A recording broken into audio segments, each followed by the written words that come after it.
Thank God it's Saturday night. It's the 28th of December, 55 degrees here in Gardena, California. And I'm at a very special place. I can't tell you how excited I am for this particular presentation. I'm at the Gardena Cinemas, and this is a family-owned, independent movie house that shows very successful, entertaining films from the past. And it is going to be something else. This movie theater you're about to take a tour on is something special. Big engine, big engine, big engine. This is how movie theaters in the past were. You'll see some of the architectural designs of the period, the 1950s, the 1960s. Tonight we're going to see The Meaning of Life, a Monty Python film. This is the theater I saw Hobo with a Shotgun. I come here with my friend Dave Kamada. He's a citizen, a member of the community here in Gardena. And it's primarily a Japanese community, heavily populated by Japanese Americans. Just a beautiful, beautiful community in Southern California. So I'm going to go inside now. I've already purchased the tickets, and I'll show you. Maybe we'll get a chance to meet the owner and see what she has to say. I just hope that I can make it across this street in one piece. Thankfully, that's the case. So let's go in. This is real nice. You're going to really like this one because it's just a blast from the past. A lot of these... Bill Burr did a benefit here, the famous comedian. Bill Burr did a benefit here. Of course, you know, Bill Burr is a resident of Los Angeles. And he did a benefit one night to raise money to keep this theater going. In this day and age, it's difficult to keep any big engine, big engine, big engine. In this day and age, it's difficult to... Dave, do you want to say a few words? This is my friend Dave Kamada from United Airlines. How long you been coming to this theater, Dave? For a few years. Should come by, help support the theater. Help support the theater. Yeah, that's what. Yeah, they have. Great, thanks, Dave. There he goes. A man of few words. Anyway, we're going to hear the meaning of life with Monty Python's The Meaning of Life. Look at the old marquee cinema. Just wonderful. All right, let's go inside and see if we can't show you what I'm going to see in real time. And here's the little booth. Look at that nice old-time ticket booth on the street, on the sidewalk. You won't see that on these new theaters. And let's go inside. And here's the address if you want to look up stuff. If you're in Los Angeles, or will be soon, you can look up and see their schedule of movies. And all the movies are just very popular movies from the past. And you will not be disappointed in any... the 17th of January, I think, Hobo with a Shotgun is coming back. So they have private screenings here and all sorts of things for private events. And so it's very good. Let's go inside.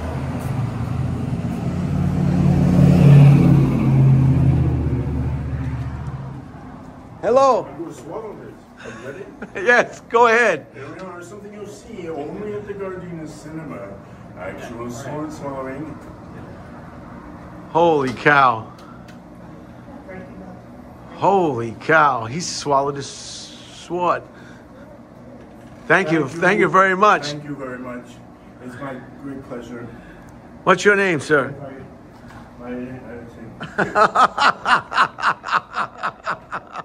I'm Dave. Glad to meet you. Glad to meet you. This is my young friend Annie. Hello, Annie. How are you?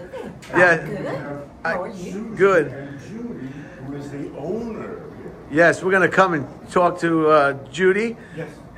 momentarily. I just want everyone to take in This is what a movie theater looked like back in the day before they ruined them with their sensationalism and their capitalism and their food courts and every other damn thing. And these are some of the movies that are going to be coming here. Just iconic films. Actually, those are posters for sale. Oh, the posters for sale. What's your name? I'm Bill. Bill, thank you.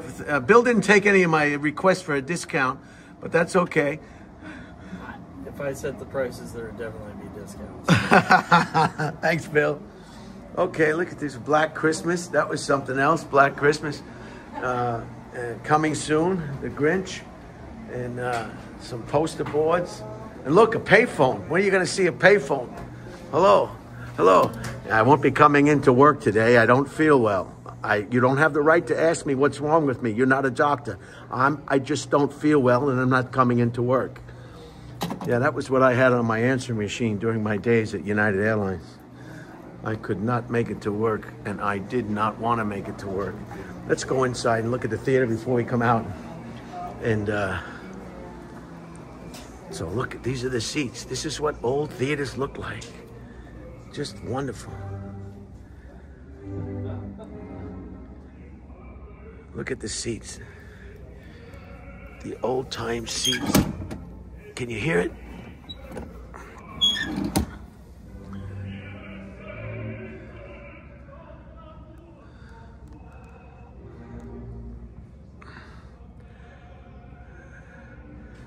This theater is before, before mass shootings in theaters, before all that stuff. And a lot of times they'll show a movie and they'll have a question and answer period of some of the celebrities that were involved in making the motion picture, which is a lot of fun. So Bill Burr sold this place out. He was nice enough to come in here and do a benefit.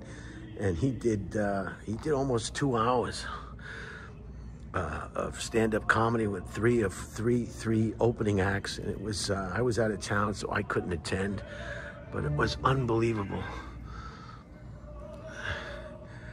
There's the projection roof up there. Some balconies.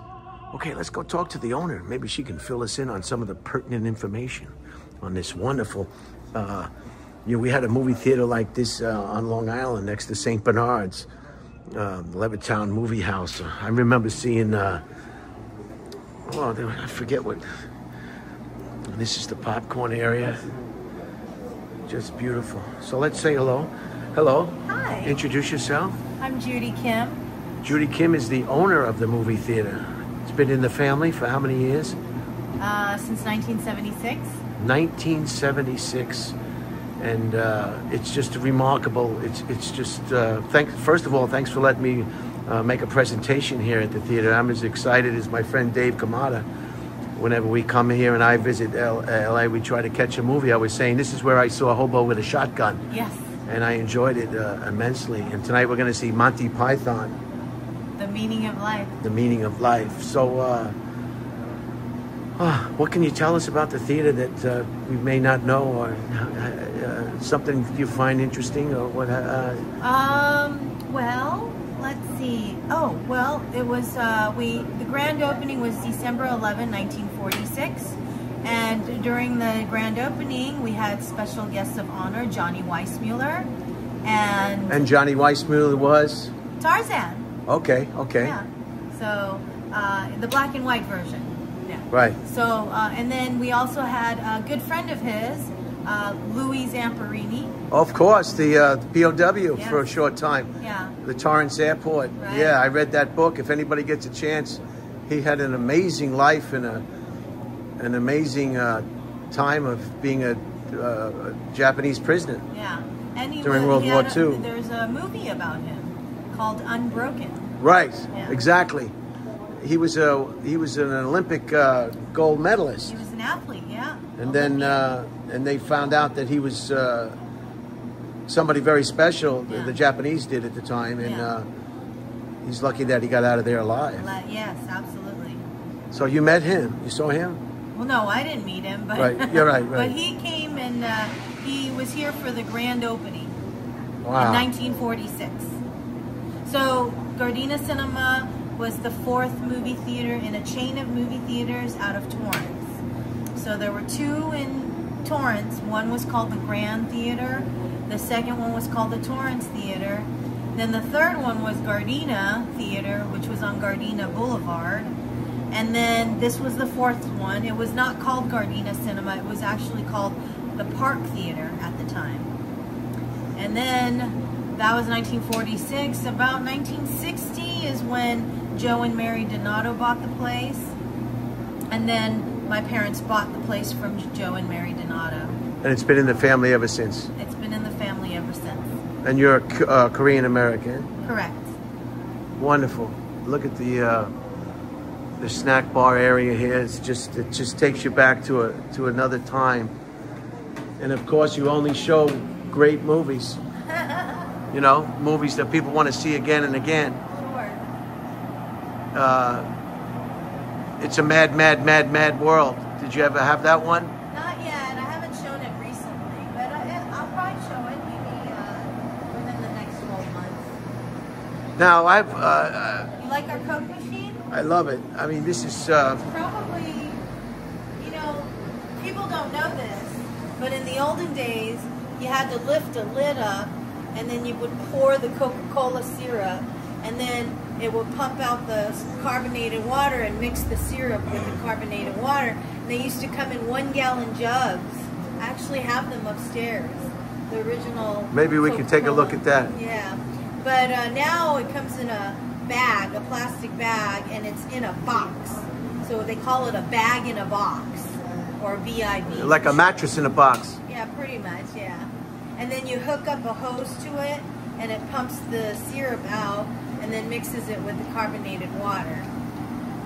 But yeah. How old is this machine right here? Oh, it's not that old actually. I got it right after the pandemic when we reopened. Right.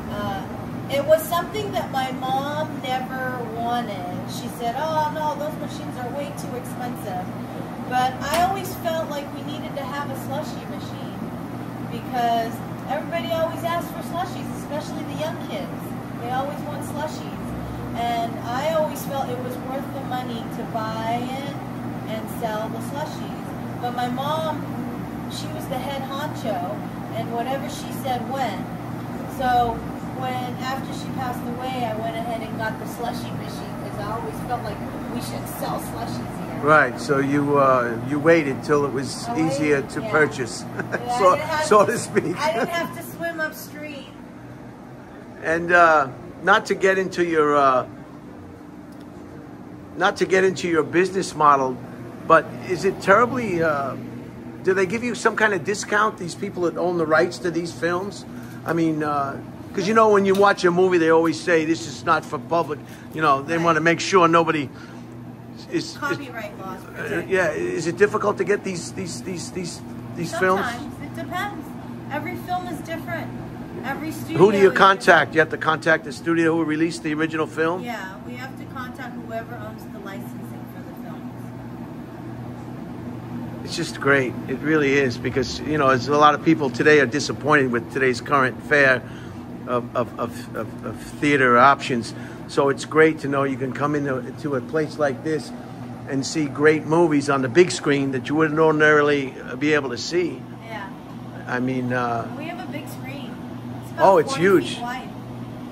When it's in CinemaScope format, it's about 40 feet wide. You looking at our candy selection? Yeah, just looking at just the display. It's just wonderful. My light went out in this display, so I got to get a new light. It hasn't been a high priority. Right. Well, maybe I guess you can have more benefits if need be. Yeah.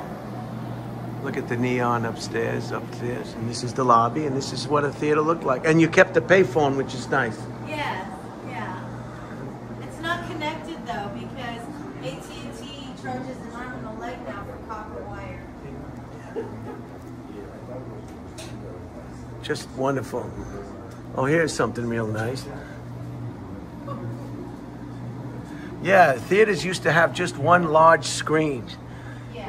And nowadays you go into them, they got 12 theaters in one building, and it's like sitting in a shoebox watching a movie, and it just doesn't have the same feel as a one screen, one projection room theater. So this is really great. Oh, look, this is up here. What does this say? Yeah, they don't want you to copyright things. So this movie's going to start any second. Do you want us to anything else before I close this out? You want to show us anything else upstairs or anything around the projection room? Sure, you can come over. Maybe I don't want to take too much of your time, but just a quick overview because our movie's going to start soon anyway. Sure. That would be great. So in the 40s, Americans didn't leave their kids with babysitters. They took their babies wherever they went. So if you went to the movies and your baby started crying, you would discreetly leave the auditorium and you'd come upstairs and you'd come into this room called the crying room. Like it's similar to what they have in a church. Yes, exactly. Wow, this is so cool. A crying room, because usually people just consider that for church. Right. Not in a movie house. No. Holy cow, so this was the crying room. Yeah. This is so cool.